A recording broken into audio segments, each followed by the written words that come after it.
Mbote wana mboka Alain Bikai. Mbote ndeko gi mbote na bala nyonso ya Congo live, mbote na bakongomani nyonso besika bazali mingi na bandeko ya este, bandeko baza na Goma, Sake, Kanyabayonga, Bukavu, Vira.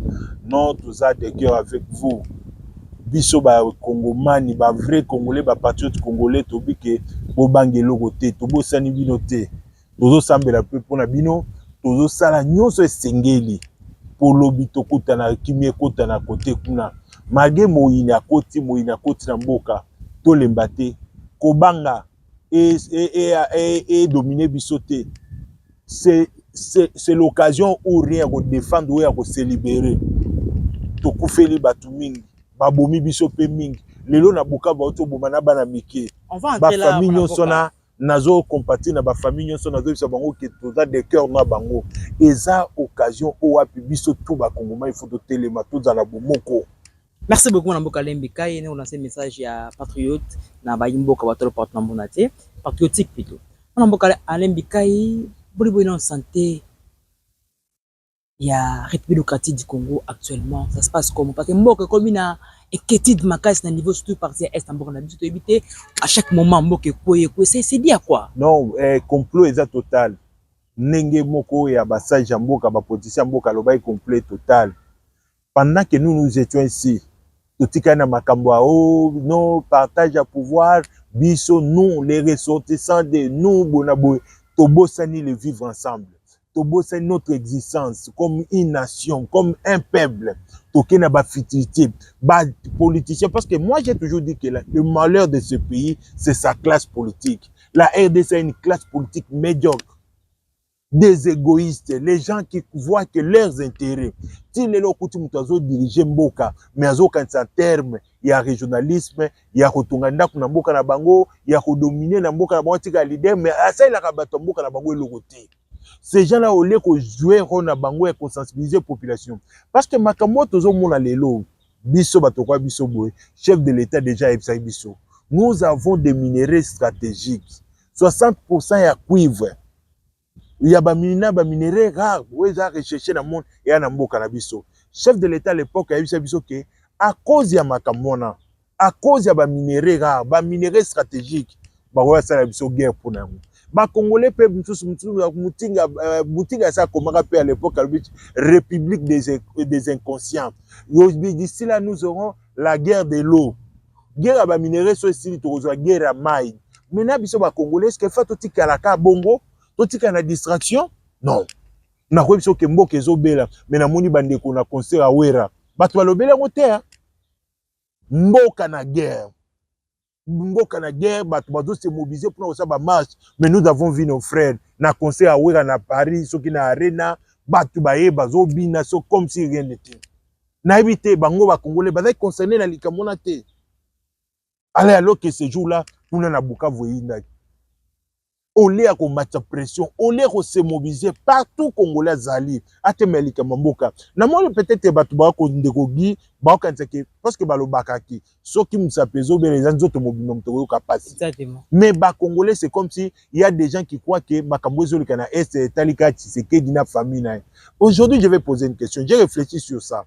J'ai dit qu'est-ce que Tshisekedi comme individu à quoi perdre les lots qui ont dit à PCM23 ba revendication na bango d'autres ba senga. Kabila l'a fait avant de pouvoir ti bambula tout ça. Maintenant Tshisekedi a reperdre nini, a reperdre autorité parce que son toke ko tout ndimi chemana, andimi chemana a ko kende pe to ko taper sur la transition ba bosani a ou mais sur le pouvoir à continuer ko vivre bien y na famille na ba vivre bien. Mais Tshisekedi a une position pour défendre la nation, pour défendre Mabela Mboka. Tu trouveras des Congolais, des très très. Pour la nini, bazan animé un esprit tribalisme. Il y a égoïsme. Ne oapi mongu nazo exploité pour la kosale là. Ne kokomo batu bavandi ole ko se mobiliser. Nous passons le temps. Discours mon mboka nani asalaki ministre de la Défense nationale. Malgré tout ce qui est arrivé, to déplacer le débat. oh nani alobaki bona boy tozwi tenter ya kozwa contenu ya message on ata zwaki ba discours ya bato mosusu mais contenu le message oyo alingaki kofaire passer eza message nini mutu moko te akoti na fond mpona kodébattre sur le fond mais oyoki bato bazali tokwei tozwi monguna asali ya main numérique mpona koderoute biso na ce qui est vrai débat oyo ya société te tokei na badistraction na débat moko périphérique au lieu de débattre sur les contenus discours du ministre de la Défense, toke na ba polémique stérile. Oye memeli mboka eloko te. Monguna comprendre biso ba Congolais que tomilinga te, tolinga pe mboka te. Congolais pour na ata pour na lipa côté kata bandal mobimba. À côté kata province mobimba. Ce que tu comprends mon mboka Alain Bikay madame, cela veut dire mboka so quoi c'est dit à trahison et donc ça c'est dit à trahison. Comment comprendre? Batozana armée moko surtout le roi Goma. Et comme ville moko zali na ba militaire rebelle bana ba troupe bazali rebelle plus de 40 000 armement banine donc c'est à dire que so batumba meki côté sa côté Rwanda et le côté mais quand tu trouverais nous avons des chaînes de commandement parce que faut expliquer aux gens nos militaires nos jeunes gens là sont motivés ils sont prêts à défendre la nation mais chaîne à commandement quand vous vous réveillez parce que vous faites boulot militaire c'est un travail où c'est un commandement. Vous vous retrouvez vous vous retrouvez dans le front. Parce que allez, attaquez, babandi obete. Non, c'est arrêté. Bah, commandant bango. S'il faut avancer, allez replier, allez se coucher. Bato na bazati bolamuki na tongo bobo moni chef na bino boko chef apesa même meeting. Bobenga na Motorola soki S40 ici todo mona bona boy. Mutu azo répondre te, mutu asate ba se retrouver sans commandement. Même la Bible se dit berger ba kokanga so berger ba troupeau et repanzan.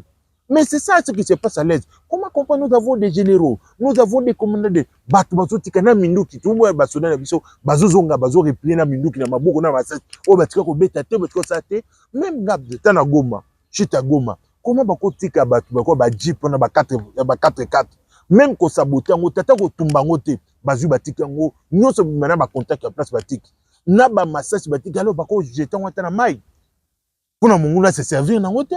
Lelo monguna poussa azu kwa ja opoussa mingi na Bukavu na banini à partir ba moyen de transport batikela ki na manduki batikela ki et puis c'est que na habité loi lobini quand un militaire a timi na front est-ce que faut boya mbebo vandi ça ya comme ko vivre roi batutu ngana iba ka roi bakina Bukavu bakio préparer péché ta Bukavu comment bino ko za bovandi bomoni bino bozozela na esprit ki bozozela ba ya tobetana bomoni bato bino bazonga bien monguna sa côté aza makazi c'est-à-dire bah transmettre nos pépés ils ont dit que l'armée et ils ont replié bah beto massas parce que nous devons continuer nous devons attaquer l'ennemi et ils ont replié pour tout ça pour tout céder mais comme Alain Bikay on comprend pas vitesse en 23 ou dans la période de musée nous ne pas vu ça non chaque semaine toujours na éviter de kogi ce qui n'attend musée ils na âge diminué parce que son moni c'est comme parce que ils ont quand même contexte il y a trahison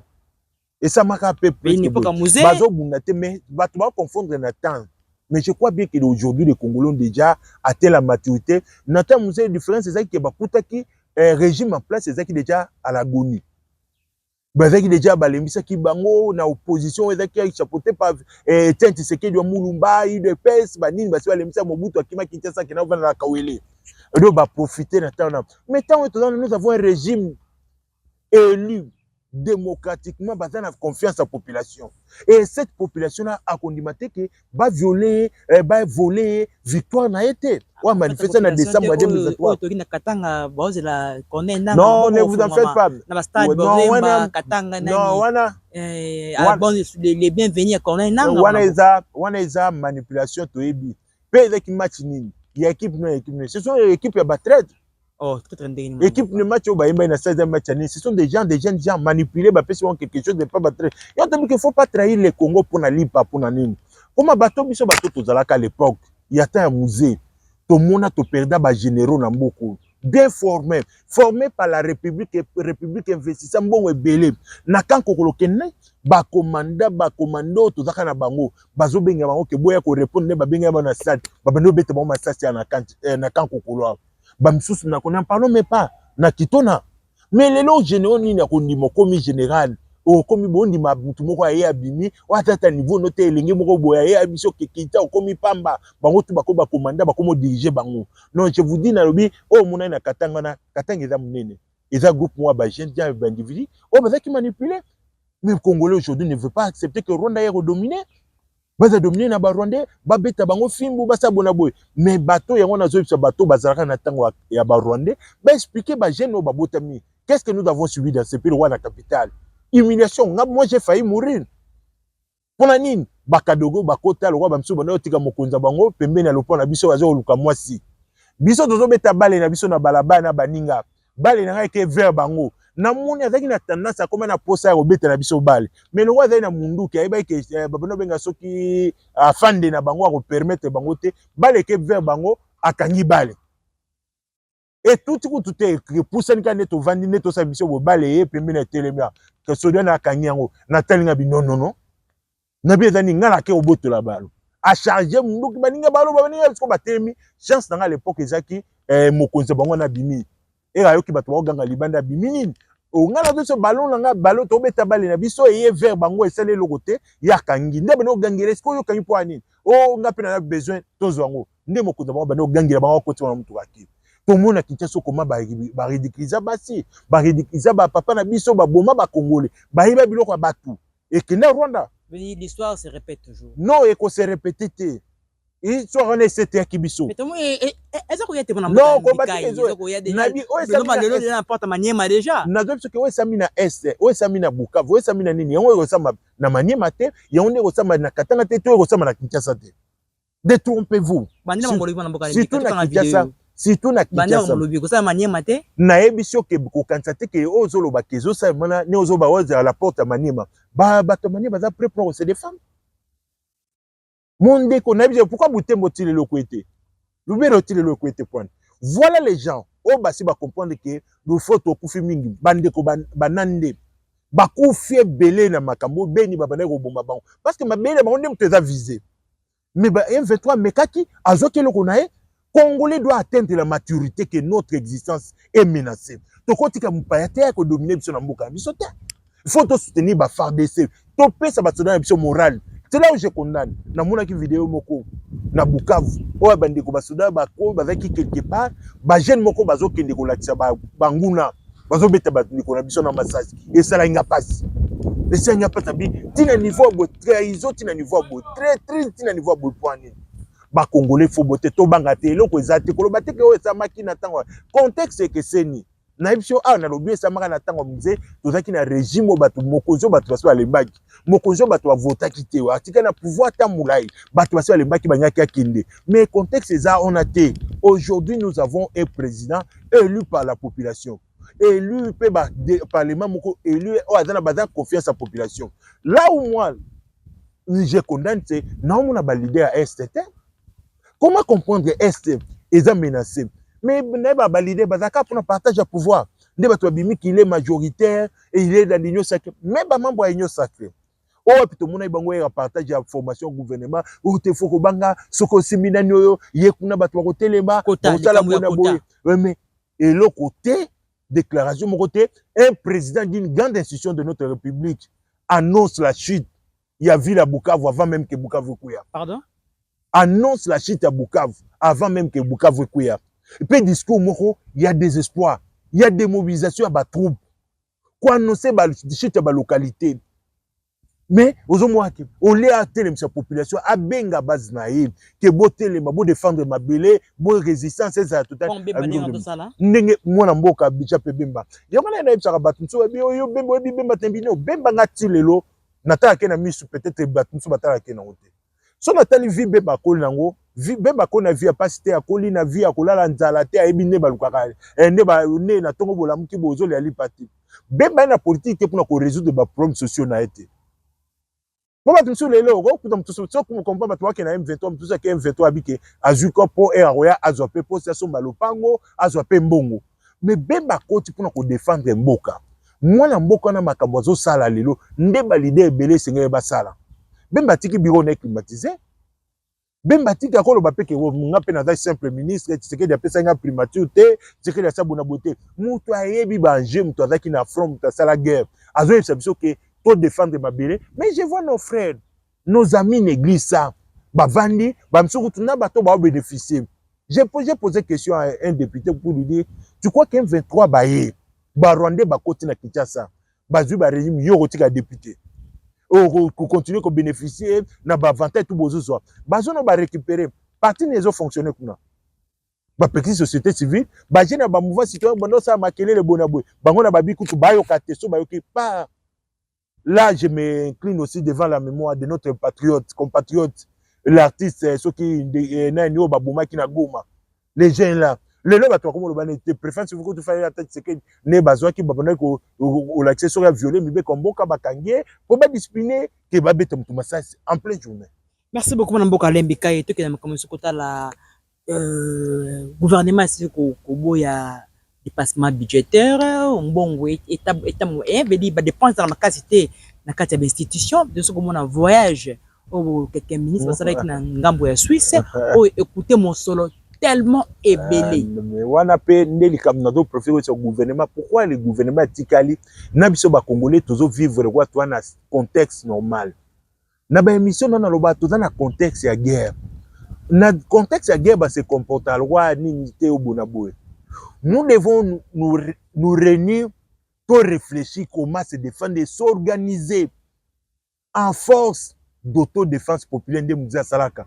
Il faut organiser résistance. Na ba niveau nyoso na ba quartier na ba commune na ba soki ba ville. Notre ennemi a ça comprendre ba faille na biso ba congolais. A commencé à armée numérique. Biso toi combien de millions d'habitants? Pour organiser armée numérique de toi boué. Mais le pas c'est quoi? Ba congolais ba comme ba relayer, il y a ba fake news à ennemi. Ah bon écoutez et ça le kuta pour te dire faire voir quoi. Na iso que ça le kuta. Ngana ke le quoi chercheur. Na ke nani na ju comme moi député batanga le makamona. Na koti na nani na e na page na e web. Na tika mo na place le be makamona te. Na ke na ba journaux suisse. Ya makaso ebani journal mokote et ça la illusion d'information. Au contraire na ke okuta ce qui aide humanitaire au Suisse à débloquer. Au comprend place pour information et outils. Et Suisse a débloqué aide humanitaire moko pour de la République démocratique du Congo. Kuna monguna yoki a formaté le robot boé pour amener ma population na batu oui. Chef de l'État discours à chef de l'État et le baki que il faut pas réduire le train de vie à ba institution. Il y a ba gouvernement, il y a ba tout bonabou. Koyoka ke monter bon pour na 4 membres to 5 membres du gouvernement ba ke dépasser 400 000 ce qui 430 000 euros pour na hôtel. Mais na landi na kluki atteint na parlement ou kana site ya parlement Suisse qui balobela katalika mona et logoté. Mais ce que okuta na ba page congolais nde ba place makamona ezolobeta mama solona.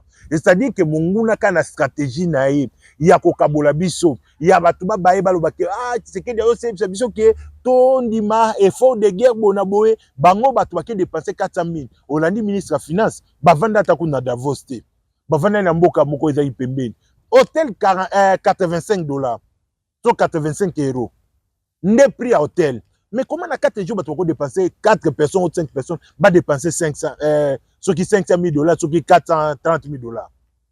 Vous comprenez les Congolais, les Congolais, les relais, au côté l'idée, on va venir à côté de l'Arbino, c'est qui dépend de moyen, bonaboué. Dans le contexte, le gouvernement n'a pas dit que Davos, qui dépenser 430 $. Nous sommes les années, il y a comment on dit, Tinda Banana Biso, partenaire à Congo, balemba biso ba aider biso te parce que information tambo kuta pe de congolais ba kota o ba na Suisse ba kota pe na parlement ba no beta masolo bongo ke ba ba ya ba dépasser mbongo c'est faux et archi faux. Les fausses informations les fake news peza e monguna sopiango pour na venir monguna kina kata biso pour na kabula biso. Merci beaucoup Mme Mboka Lembika tozo minute mingite mo tuna mo ya suka par rapport ya communiqué ya ministre intérieur ou lancé par ba gouverneur nous surtout. Mais bon, la sous place dans na bango, pas de déplacement. Mais nous sommes là, ils ont contacté la cadre de Makambo, le bien réduction à vie, à train de vie à institution.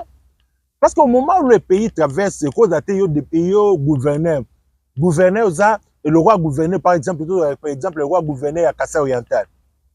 Gouverneur à Kassai, dans le moment où il va gouverner, il faut la mobilisation, il y a la Kinshasa. to bazui gouverneur ya Bunia ya Ituri ya vene na Kinshasa ayo sani même ba chef ba territoire ba até parce que bango peut faut base mobiliser à la base bango ne ba to bazo gérer ba représenter ya gouvernement et chef de l'état comme ça même moi comme bon au score professeur bango et aussi le dans danger et oui danger mais na lobby yango na lobby comment comprendre gouverneur yo na basoda kutu ba yebi le côté nguna na kopia ta na Kinshasa yo kimi après oye tout oye sabisoni on te gouverneur non c'est bango peut ba jouer mauvais imaginez que bato va se retrouver na province ba gouverneur azate parce que gouverneur faut jouer rôle munene ya makamsu gouverneur peut débloquer situation na même chose senga mongo to sengi décision moko ezoma yo va na Kinshasa ko sani on démoraliser ba troupe tena bato ba permettre les provoquer bato ba na okima c'est une très bonne décision c'est une bonne décision nana soutenir yango pe comment ba ni ba misolo we vendre Kinshasa na ba hôtel na ba Kinshasa dépenser mbongo alors que mbongo na intérieur eza problème yango na ko tu peux communiquer ya vice primature ya intérieur mais moi na mboka Shabani yende na lo ba VPM intérieur mais makambo ezo sema na Kinshasa biso bato to vandi pe na Kinshasa yo nanga to vandi na Kinshasa to mona makambo lekala ba 90 makambo ko mo sema en pleine journée bato moko ba beti masati ba koti ba biblo kwa bato réponse exacte non mona mboka il faut rezoa ba décision pe ya rezoa pe ba décision sécuritaire ngala auto beta tour na Tanzanie na kepe ba findi na l'équipe mais Tanzanie bana makambo sami Tanzanie bana contexte to zalelité mais ozo le kata 50 mètres okuti ba jipo ba blender o na moni ba pire bazaki na ba policier pire bazaki na bazana ngo mais comment la Kinshasa contexte to zaleli okotomba pe na buto tambo na ata pendant 30 minutes ou 40 minutes sans coutana la police sans coutana ba patrouille pourquoi tout dans le contexte où il y a infiltration ezali mais bato ba comment se peut muto na mo etalo na Wileri zone moko ya o wapi bato baza belé o eko zala te faut bazala na ba agent renseignement bazala na balande la situation muto na côté réplique ata lisasi moko tika beta mate po bangisa bango ke bayoki masasi beta mteto o kata réplique soda moko to policier moko zata commis à la garde que te pas beta rien bato no basisini na bango bakip na bandalo okaki ba mamo batika na ba maison ba vivre frais mamu ba kotela ke bazui mbongo na bar moko bazui pe ba mbongo bazui na jour wana na ki na ngiringi pe basali mais non mobilisation faut ça ba policier ministre intérieur na comme commissaire provincial à la police même moi message à soukape yango yo directement lancé na ba comme et comme affaire kanga rwandais tout ça wana c'est jouer les jeux de l'ennemi pe bato ba filmer bien bon ba tina ba réseaux sociaux ba jouer rôle l'ennemi soit libre comme problème non on a message c'est l'ennemi to bi bato ba sa makamona pona ko pesa ko valider message ya moyi biso to vivre la Kinshasa moi j'ai des amis ba to saka ba blague na biso va ta mulubo tala muyaka to seki bon style mais na niveau on attaquer mutu moninga na po ba Swahili ezarate est-ce que tout Rwandais aza contre azo sepena makam o ba osa na mboka biso il y a des Rwandais manipulés par Paul Kagame no azo linga aspirer ba richesse na biso na ba eni na ye expansionniste ya ke boto biso ba bere mais Rwandais nous ça pour nous te bénéficier na ngote tribalisme eza eloko mabe ko jouer na fibre ethnique to tribal eza mabe to ebité robanda on lelo zo kante ko sa message moi bien d'attaquer soit baso attaquer baluba bona boy o ebité lobby e kozongela yo na ekolo na parce que eloko mutune bato ba sala ba bosana ke rébellion na e bandité pour le problème ya gestion ya politique te c'est pas une guerre politique ba na ba revendication politique te bazo déclarer M23 ba déclarer ba accord yako na ko seka pe na gouvernement s'occuper à bimisa ko vulgariser ba accord wana o signamaki na 2009 na 2013 babana ko senga nini babana senga ni est-ce que ba senga te crise politique o samaki élection samaki mabe balongola bacha Martin Fayulu to bacha Katumbi non eza domination rwandaise ba epo ba pied ba richesse na biso po baluka stabilité na mboka na bango yango to senga na ba congolais nyo se sika zali to ko sauter ce que kuta mutu biso ke guerre on est guerre à salut to libération aza très dénoncé dénoncer ba service habité zali benga armée. Comment yoko mona ba yebiso ne vandi bonde na mona ndeko moko asona mona verni a yebise makamungo boy azo publier na ba réseaux sociaux si réellement ba ndeko na bazali mais bako pakata mako ba okende. Merci beaucoup mon ami Mika numéro de téléphone Lombangu. Numéro de téléphone oyebika numéro na za 049 99 99 38 237 99 99 38 237 na osenga na ba congolais na unité eroza eto kabonate ote po mswahili o mkongo non ça eza ba valeur na biso te. Nous sommes un peuple ya paix, un peuple accueillant, un peuple alinga makambo pa pamba te. Tovanda na ba étranger, tovanda ba biso surtout ke bandeko na biso Angola tovanda ba to mona makambo bongo te. Tovandi no to boy makambo na ekota monguna abwa ke biso message na te yake o mtu boye kolo boye toi take ba Swahili non mtu alobi Swahili lo ba na République démocratique du Congo. Tilubi lo ba na République démocratique du Congo. Lingala lo ba na République démocratique du Congo. Kikongo e lo ba na République démocratique du Congo kala mingi te projet za kite e comme ba langue officielle. Totika kokabwana na contexte oyo bitumba to anango ministre affaires étrangères belge aibisa biso keza bitumba toyebi ba France mutu aza nsima nango parce que France atelemelaki ba sanction bapesa Rwanda sanction te ye nde mutu azoboya ye mutu azotire profit na makambo oyo guerre oyo eza na profit ya congolais moko te c'est une guerre économique basoya kopie bakita na biso basoya kobebisa koyeba biloko ya mboka na biso baye kosala eloko te e avantage ya congolais te. Cette fois-ci occupation eza baye po ba occuper mboka na biso alors faut totelemela occupation to se mobiliser to za liboke po to bouter dehors ya territoire na biso monguna il faut to résister contre l'invasion rwandaise to céder nango te congolais nyonso atelema atelema amobiliser bandeko na amobiliser na famille na quartier na territoire na territoire soki na vie na ye bato nyonso totelemela nini armée numérique ezali guerre to wana ngo eza pe guerre technologique naloba na émission oyo bana polytechnique ere yango ya kotia bango pe en contribution po to trouver guerre technologique qu'est-ce qu'ils peuvent aussi faire oyo apele tozelaka banguna bazela to plus de 100 millions d'habitants armée numérique Rwanda kotia en place eleke biso eza nini yoyebi ke eloko ezokabwa biso c'est le tribalisme l'égoïsme ya bapoliticien congolais pe nini division oyo na tokota totelemela tosangana tokobute mongo imagine que 100 millions tozwi message moko tolancer partout na Rwanda est-ce que tokomela armée numérique ya Rwanda te même ndoko bandeko biso mona bana ba groupe ye ataka ba information eza contre république ya ba rebelle mais information etali eza na avantage ya mboka na tuna keka oyo aza mpona mboka omona kango te lokuta monguna kaboya biso te. Ciao, merci beaucoup.